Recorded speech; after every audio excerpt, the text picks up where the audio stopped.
ayon sa nabasa ko kagabi, ang worship pala is meron pong way, yung ano ba yung Paraan. 10 way yung paraan. Pero number 1 po ay 10 po itong nakuha ko. Ang number 1 po is worship through prayer. This important component of one prayer life, without doubt, God wants us to be able to share everything that is going on our life. He wants us to get to know Him better. So, yun na nga, di ba, Kristiyano na tayo. Through prayers, doon natin malalaman that who is God within us. So, doon natin Lord, nandyan ka pala, buhay ka na gumagalaw sa buhay ko. Yung quiet time, nakasanayan ko na talaga. Siguro, hindi ko naman sinabi na, dati nag-quiet time ako, pero putol-putol, especially na may trabaho. Pero talagang, if you are willing talaga na, Lord, wake up me at this time, talagang gigisingin ka ni Lord. Talaga, nakasanayan ko na talaga in quiet time, even 20 minutes. Bago ako, kahit late na ako, pero hindi ko alam kung bakit parang na-stop yung oras. Sa totoo lang, this is also include yung patotoo ko na every time na kasi ako ng 7 o'clock, minsan 6:45 para through our prayers. Kaya have time also before we go to work. So yun, parang parang okay lang. Oo, parang okay lang na tamang-tama lang. 7:30 labas na ako sa bahay. Pagdating sa amo ko exactly 8 o'clock. So yun pala ang prayers din, isa sa worship. So, pangalawa po, regular habit of reading the Bible. Ito naman is every time. Ito naman po ang inaano natin sa pastor natin, reading the Bible. Because the Bible say that we worship in the Spirit and in truth. So, how can we worship God without a clear understanding of who He is, and the truth about God is essential to worship. So, without reading the Bible, paano natin malalaman na ang Panginoon nasa buhay natin? You worship the Spirit and the truth.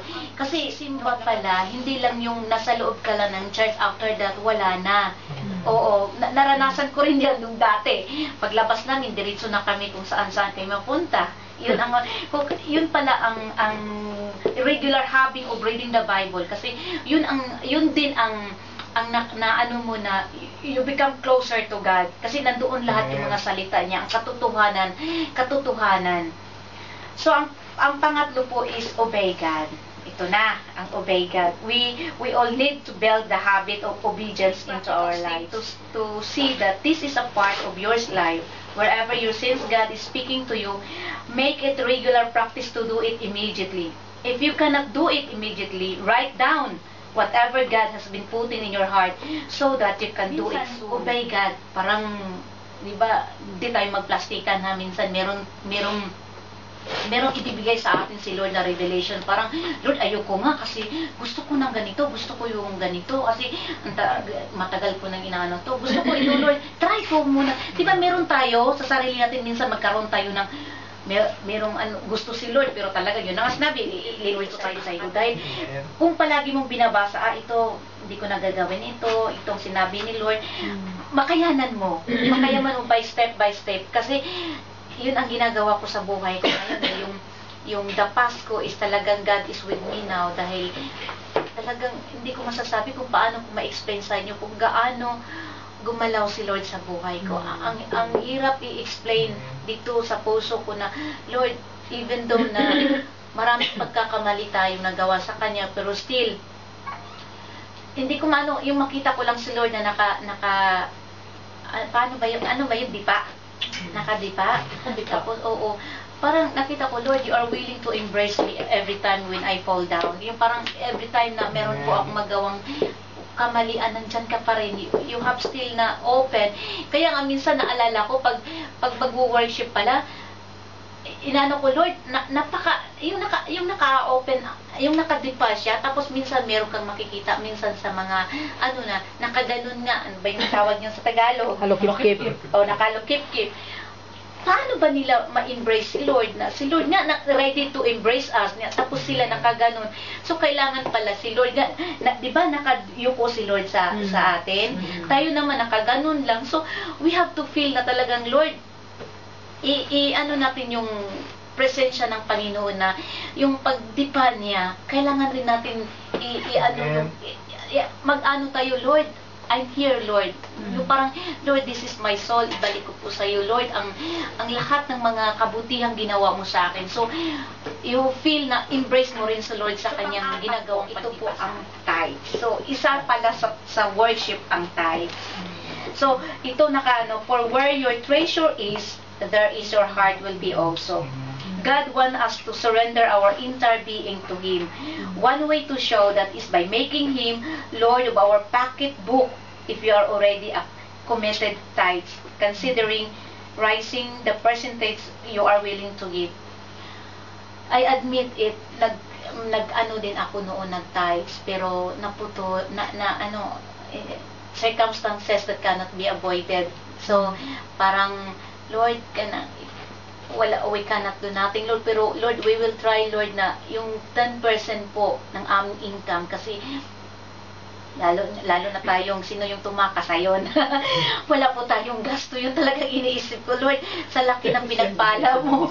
Pinagpala mo sa noon pa man. Naranasan ko na rin to doon sa kabila na yung pagtatides talaga.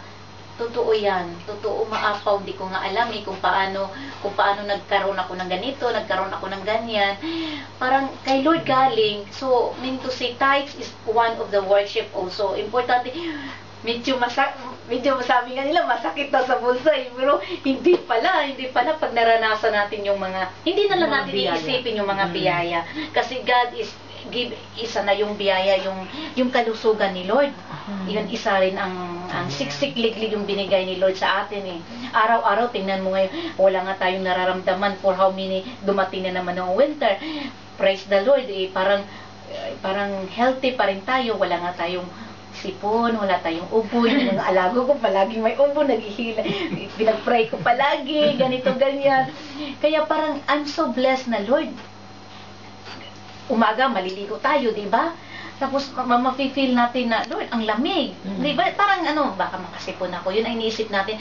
Pero, thanks be to God na dahil sa natin, sa lakas ng katawan. Oo, sa lakas na binigay sa atin, yung mga control na yan, yung kalusugan na yan, yan talaga. So, Lord, we are willing, ano ba yun? The flesh is willing, but the spirit is weak. But, Lord, help us, O Lord God, na maibalik po namin sa inyo, Lord God, ang aming pong 10% ko, Lord. Amen. So, panglima po, build deep relationship with others Christian. Ito. So, alam naman po natin na tayo mga Kristiyano is explaining how you form for God's family.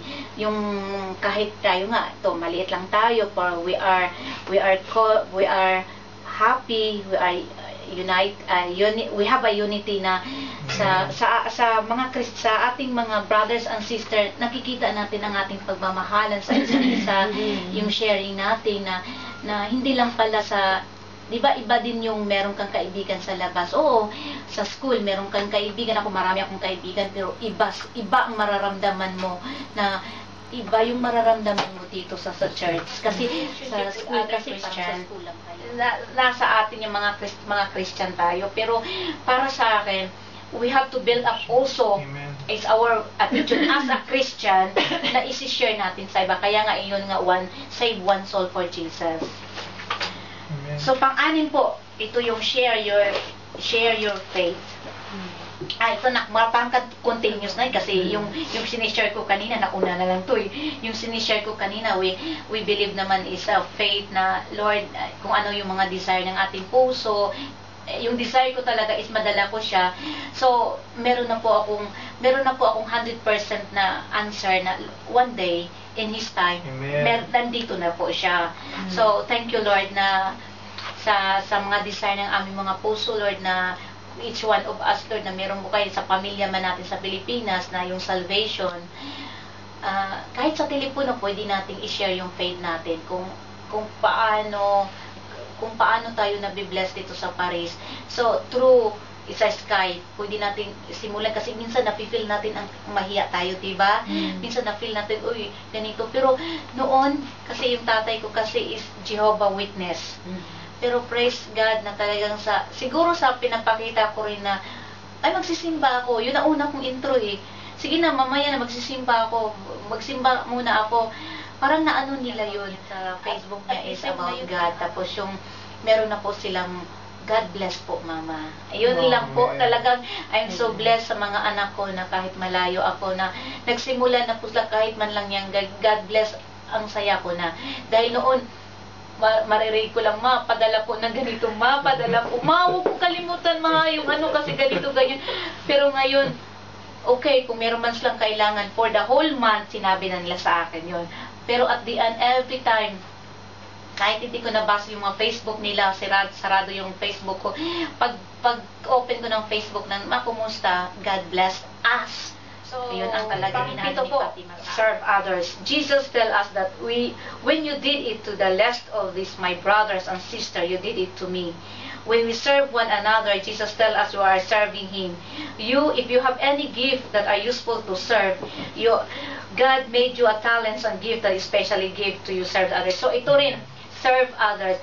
Yung naalala ko yung si MC na last Friday na sabi niya, hindi po ako nakapag-grade dito. Panay ang tingin niya kay Tina, oh, please help me. So, yun pala, bawat isa sa atin meron tayong talents. Kaya ito nga sinabi, Amen. serve others. Kaya yung serve others man is the way of worship also. Katulad kay Florence na yung talent niya is pagluluto. Marami po tayo. Bawat isa po sa atin. Si Ate Dana. So, one day po, isi-share na po ni Ate Dana ang kanyang talent. In his time po, darating po na si Ate Dana, we never know na siya na rin po ang tatayo dito dahil nakapag-bless kasi, to be honest, yung joke ko. Doon ako nakakaano ng tao. Hindi ko nga kagabing, nung pumunta nga ako doon sa Friday, meron po akong na-meet na Pilipina. Yun lang, kasi mahilig ako, Budyo. Kahit minsan nasasaktan ako, pagpunta pa lang dito, bakit kaya yung isang na pera, yung isa, yung parang gano'n, hindi ako nginitian. Ito po sa ang talent ko, yung joke ko talaga ay sa, yung talent ko, minsan nagjo-joke ako, pero naisip ko kagabi, Lord, yung joke ko pala is to serve others. Sabi ko na gano'n, kasi serve others, isa sa way, isa pala sa way yung mga talents natin. Si Beatrice na meron din siyang talent na kinikip pa lang niya, pero God is willing to show us na one day hindi natin alam si Beatrice na pala ito na ang palaging magiging opening prayer natin. Praise be to God. Amen. Si Florence naman, baka every Friday nandoon exhortation na naman ang gagawin niya.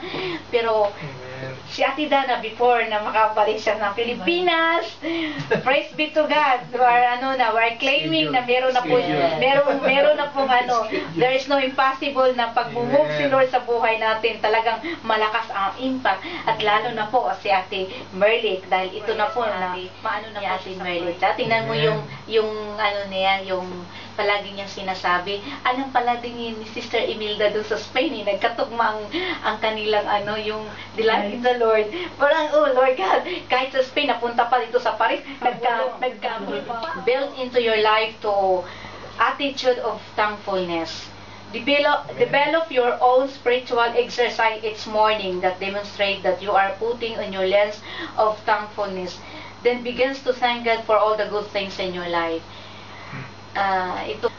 Bawat kahit po sa trials natin, dapat pala natin pasasalamatan dahil yung trials pa lang nagbibigay lakas sa atin. Kasi minsan, ma-compare natin sa buhay natin na ang Kristiyano at hindi Kristiyano, di ba, pag meron silang trials, every time na kahit sa trials natin na dumating sa buhay, na pagsubok, ito talaga, there is no mountain that minsan yung pagsubok natin is, meron po tayong alinlangan na, Lord, bakit kaya na-encounter ko to, naging to, ganyan. Pero yun na nga, palagi natatandaan sa isip natin na we cannot judge sa Lord. Hindi natin pwedeng tanungin ang Panginoon dahil meron po siyang purpose bawat isa sa atin. Ang pagsubok na pala dumating sa buhay natin, meron pong way na ito pala binigay ni Lord dahil ganito ang gusto niya sa buhay natin. So, hindi lang po sa biyaya tayo magpapasalamat, kundi sa lahat po, sa pagsubok, sa madaanan nating mga una na malapit, di ba? Kung meron po kang kamera, di kailangan ano mo yung lens, katulad yan, meron kang i-zoom. So, sa pananaw po ng isang tao, tayo mga Kristiyano, yung lens pala sa buhay natin is yung mga dumating na trial sa ating buhay, i-ano natin agad na meron po tayong malaking Diyos. So, yung Zoom na ginamit natin na ito po, Lord, ito na po ang kasagutan ng aking mga problema. So, yung pananaw mo is talaga nilakihan mo na para makanta mo na yung kasagutan. Number 9, begin turning over to God areas of your life that you have never committed to Him. Minsan, bawat isa sa atin, meron po tayong area in our life na hindi pa natin na-surrender. Yun. Minsan, meron po tayong tinatago na, especially yung unforgiveness. Hindi maiwasan bawat isa sa atin na meron po mga unforgiveness na hindi pa natin na-surrender dahil na-meet ko yung Church of Calvary doon. Church of Calvary, doon ako nagsimula na nag-attend ng fellowship doon. Doon, yun na nga, sa una pa lang attend talaga, yun na nga, titirahin ka ba? Ang topic no is unforgiveness. So, titinangin ko yung kaibigan ko, kasi kababata ako at saka kababayan ko. Alam niyang buhay ko. Kuchismosa rin pala ito si Junabel, pati sinabi pa. Sinabi pa. Siguro sinabi niya sa mga kapatiran na abot doon sa pastor. Ang pastor namin is English, international kasi yun. So, unforgiveness. Alam, parang binanata na ako. Ako talaga, punta. Kunwari lang ako, tawa na ako, okay. Kunwari pa lang, pero yung dibdib ko. Pero alam no, yung sinabi niya na, kung sino yung gustong tumanggap sa Panginoon, hindi ko alam kung bakit napunta ako sa harap. Yun parang, hindi ko talaga alam doon na bakit kasi nagpaano siya kung sino yung tatanggap kay Lord, pumunta ko sa harap. Yun pala, sabi ko, bakit napunta ito? Oo nga, parang may nagtulak sa akin. Parang ayoko muna, pero may nagpupush sa akin. Yung, tumayo ka na. Nakatayo na ako. Tapos sabi niya, kung ano yung mga hidden mo sa puso mo, isurrender mo dahil hindi mo makamit ang ni Lord sa'yo, yung blessing mo. Alam mo, unang na sa isip ko is yung sister-in-law ko. Doon ko na Lord, pag sinurrender pala ito, parang nagkaroon po, doon po, nasanayan ko pong, kahit hindi ko siya sanabi, pinapatawad na kita, pero deep in my heart, hanggang ngayon, talagang wala na, maligaya po ako sa buhay ko ngayon, na talagang, lahat po ng area, yung mga hidden, kung yung mga natin sa buhay natin, dapat natin i-surrender, dahil isa rin po sa mga hadlang kung bakit hindi tayo nabigyan ng kasagutan ni Lord, kung meron po tayong nakatago pa sa bawat puso. Live a life of purpose. Ayun na, yung purpose, live a life of purpose. Alam po natin na ang ating pong pag-a-attend is nandoon po yung fellowship, yung palagi natin na fellowship, discipleship, ministry, evangelism, and worship. Ito din pala ang purpose kung bakit nabubuhay tayo dito. Live a life of purpose. Bigay po ito ni Lord sa atin. Nasa atin lang po kung paano natin dadalhin. So, yun na nga, palagi natin pinag-aralan ang fellowship, discipleship, ministry, evangelism, and worship. So, we are trying our best na lahat na ito is na ma-fulfill natin sa buhay natin, na ito pala ay na makomplete lang ito kung magagawa, Lord God, na nangunguna ka sa buhay namin, Lord God. Salamat po sa iyong mga salita, Panginoon, O Lord God. Oh yes, O Lord God, kung ano man yung hindrance o ang mga forgiveness na sa aming puso, Lord God, we surrender it to you, O Lord God. You so fix it, O Lord God.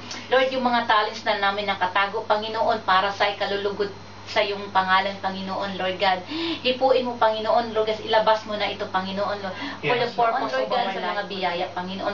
Lord, tulungan mo po kami ma-exercise ang aming pong faith, O Lord God, through thankfulness, O Lord God, of what you have given to us, O Lord God. Thank you so much. Binabalik ko po sa iyo, Panginoon, mga papuri, pasalamat. In Jesus' mighty name I pray. Amen.